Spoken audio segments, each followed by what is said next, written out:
Yang lagi nyari laptop 10 jutaan buat dibeli di awal 2025, sini merapat.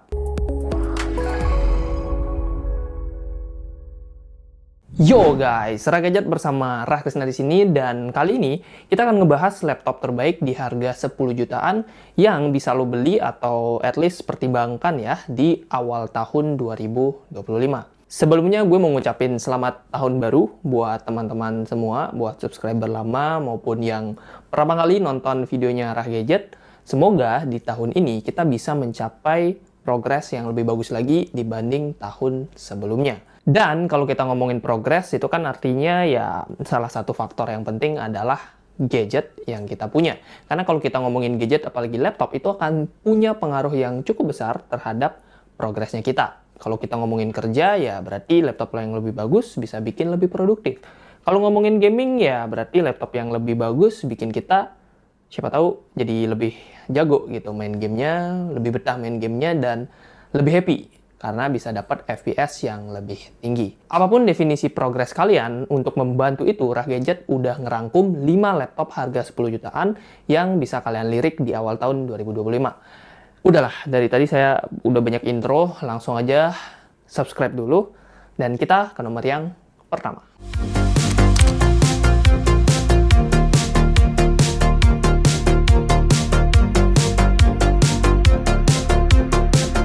Laptop 10 jutaan terbaik awal 2025 adalah Asus TUF A15 FA506NC. Bisa dibilang ini adalah laptop yang paling cocok buat lo beli kalau kebutuhan utama lo adalah bermain game. Pasalnya nih, Asus TUF udah berani ngasih grafis Nvidia RTX 3050 yang notabene ya mayoritas laptop 10 jutaan lainnya ya, meskipun itu laptop gaming, biasanya masih memberikan grafis yang ya paling di RTX 2050. Sebagai gambaran, RTX 3050 ini sekitar 26% lebih kencang dibandingkan RTX 2050. Tentunya, hal ini bikin lo jadi bisa mainin game AAA dengan FPS yang lebih tinggi. Tinggal siapin duit aja buat beli gamenya. Selain kartu grafisnya, spek utama lain dari laptop ini juga udah gaming-able. Sebut saja CPU AMD Ryzen 5 7535HS dan SSD 512GB M.2 NVMe. RAM-nya sendiri udah pakai speed yang kencang, DDR5 5600MHz, cuman ya secara kapasitas masih nanggung, yaitu 8GB. Idealnya perlu minimal RAM 16GB dual channel agar lo bisa nyaman ketika bermain game di laptop gaming. Yang artinya keluar duit lagi.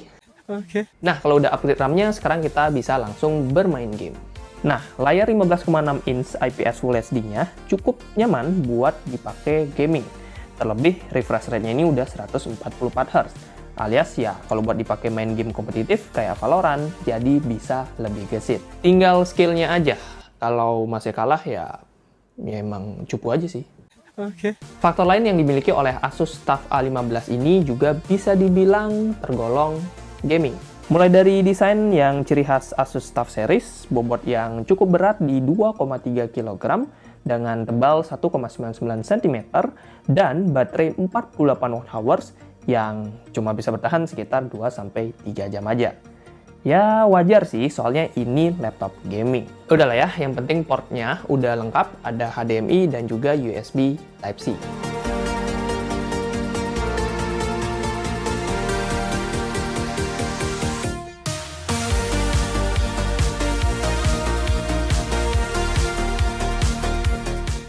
Laptop 10 jutaan terbaik selanjutnya adalah Apple MacBook Air M1. Kalau tadi kita ngebahas laptop terbaik untuk gaming, sekarang kita akan ngebahas laptop terbaik untuk produktivitas. Ah, MacBook lagi. Ini pasti fanboy-nya Apple nih. Ya, bebas lah ya kalau kalian mau nilainya gimana. Karena di sini gue mau membeberkan faktanya aja. Fakta kalau performa dari chip M1 ini masih jadi yang terbaik di 10 jutaan. Fakta kalau layar 13,3 inch 2,5K Liquid Retina display-nya juga masih yang terbaik di 10 jutaan. Dan fakta kalau ini adalah MacBook. Wah, fakta yang terakhir sih, ini no debat banget. Siapa coba yang nggak mau MacBook? ya kan? Terlepas dari hype laptop ini yang tinggi, MacBook Air M1 memang layak dijadikan daily driver, terutama buat lo para pejuang produktivitas. Dipakai ngerjain laporan, presentasi, dan meeting sana-sini, MacBook ini tetap bisa diandelin.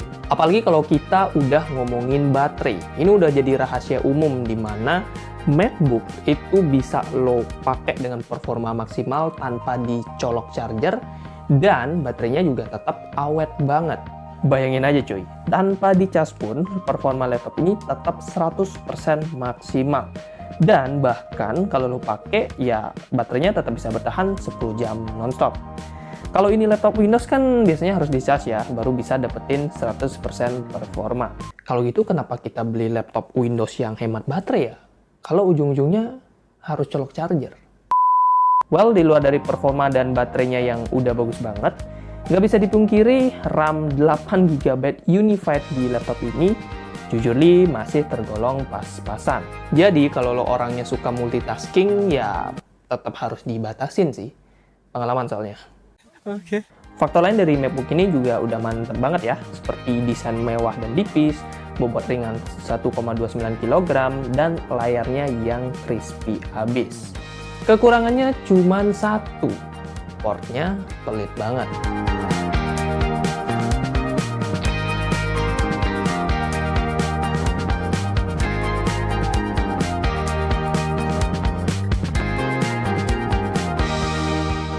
Laptop 10 jutaan terbaik awal 2025 yang ketiga adalah Lenovo LOQ 15 IAX9.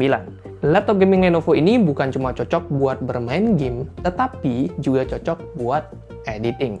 Meski grafisnya masih RTX 2050, tapi gue tetap bisa rekomendasiin laptop ini, terutama buat lo yang memang ada kebutuhan editing. Terlebih lagi kalau lo memang ladang cuannya di editing, ya udah pasti gue rekomendasiin laptop ini. Kayak hard selling banget nggak sih? Oke. Well, tapi memang faktanya kayak gitu cuy. LOQ 15 udah dibekali layar 15,6 inch IPS dengan refresh rate 144Hz dan color gamutnya sudah mencapai 100% sRGB. Artinya, udah cocok banget buat editing profesional. Begitupun buat gaming. CPU Intel Core i5 12450HX dengan RTX 2050 serta RAM 12GB DDR5 4800MHz dan SSD 512GB-nya bikin laptop ini juga udah bisa banget dipakai main game AAA. Sebut aja Far Cry 6, Assassin's Creed, Black Myth Wukong, hingga Valorant. Which, emangnya Valorant game AAA ya?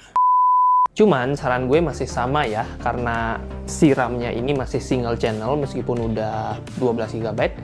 Tetap aja, kalau kalian mau maksimal, mending upgrade RAM-nya menjadi dual channel.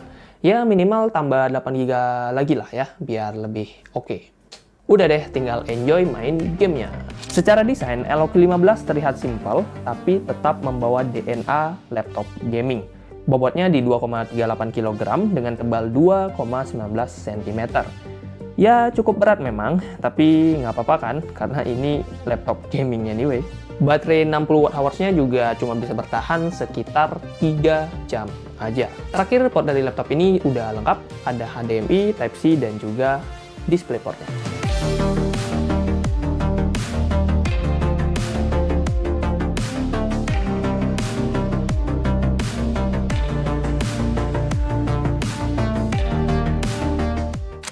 Laptop 10 jutaan terbaik selanjutnya adalah Advan AI Gen. Kalau lo lagi ngincer laptop yang memang buat kerja atau buat kuliah dan somehow lo orangnya anti sama MacBook, ya gue bisa menyarankan opsi kedua, yaitu si Advan AI Gen ini. Secara spesifikasi, jujur li, laptop ini udah bisa bersaing dengan si MacBook Air tadi. Mulai dari performa, Advan ini udah ditenagai CPU terbaru dari Intel, yakni Core Ultra 5 125H, lengkap dengan Intel Iris Xe grafis dan NPU Intel AI Boost. Buset, NPU apaan lagi bang? Well, gampangnya gini ya, dengan adanya ekstra NPU ini di dalam laptop kalian, kita jadi bisa menjalankan aplikasi atau fitur AI dengan lebih optimal dan satset. Tentunya hal ini akan sangat berguna ya, apalagi buat kita-kita di zaman now, 2025, 2026, dan kedepannya, Karena semuanya udah serba AI. Atau lo belum pakai AI? Masa sih? Oke. Advan AI Gen juga dibekali RAM lega 16GB LPDDR5X Dual Channel. Storage-nya juga udah oke punya di 512GB NVMe dan baterai 60 hours-nya juga tergolong awet.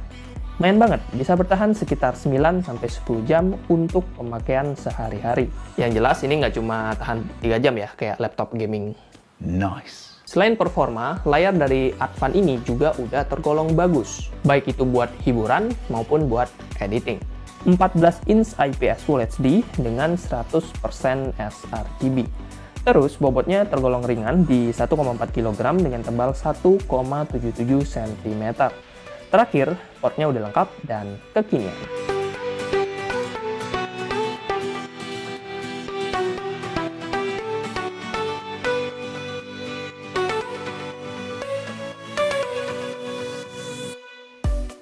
Laptop 10 jutaan terbaik awal 2025 yang terakhir adalah Lenovo IdeaPad Slim 3. Udah ketebak lah ya, laptop ini cocoknya buat siapa? Yaps, bener banget. Buat kalian yang nyari laptop produktivitas, tapi anti sama brand lokal. Padahal si Advan AI Gen bagus-bagus aja. Kalau lo relate, maka gue bisa rekomendasiin nih laptop. Secara performa, udah bisa diandelin, CPU-nya udah pakai Intel Core i7 13620H dengan Intel Iris Xe grafis, RAM-nya 16GB LPDDR5 4800 MHz, dan SSD 512GB M.2 NVMe. Sebuah kombinasi spek yang udah nggak usah diraguin lagi lah ya, kehandalannya. Terutama kalau kalian pakai laptop ini buat kegiatan yang cukup basic, kayak bikin laporan ataupun ngolah data di Google Excel. Bentar, kok Google Excel? Ya, di Microsoft Excel. Bahkan, dipakai editing pun ini masih bisa, baik di Premiere Pro maupun CapCut. Kalau gaming gimana, Bang? Nah, tentunya nggak bisa. Nggak bisa dibantah maksudnya ya. Artinya ya, berkat CPU dan grafis Iris Xe-nya ini, si IdeaPad ini sebenarnya udah bisa dipakai buat main game casual, seperti Valorant, Genshin, ya sampai mentok-mentok Far Cry 5. Yes, meskipun harus ngorbanin resolusinya biar kalian tetap bisa dapat FPS yang playable. Cuman ya udahlah ya, kan ini laptop produktivitas anyway. Lagian kalau mau main game beli laptop gaming aja udah. Ribet banget sih. Udah ya. Kemudian kita bahas layarnya aja. Lenovo dibekali layar 14 inch IPS dengan resolusi Full HD. Udah bagus, tapi karena belum 100% sRGB, ya belum cocok buat editing profesional. Terus bobot laptop ini juga oke, 1,37 kg dengan tebal 1,79 cm. Dikombinasikan dengan baterai 47 Wh yang kalau kita pakai kurang lebih bisa bertahan hingga 7 jam. Laptop ini jadi cocok banget buat lo yang doyan kerja di luar rumah, kayak work from cafe atau ya literally work from anywhere. Terakhir, portnya udah lengkap sehingga nggak perlu dongle ekstra ini itu. Nggak kayak si MacBook lah.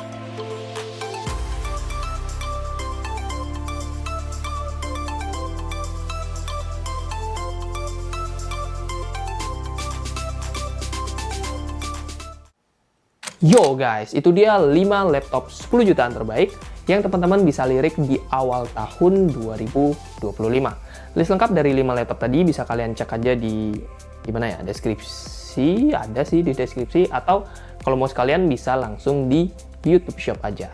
Nah, buat yang punya request konten selanjutnya apa, ada pertanyaan, saran, atau kritikan, silahkan banget ramaikan kolom komentar. Terima kasih buat yang sudah nonton, like kalau kalian suka, dislike kalau nggak suka, biar kayak panutan kita, dan ketemu lagi di rekomendasi selanjutnya.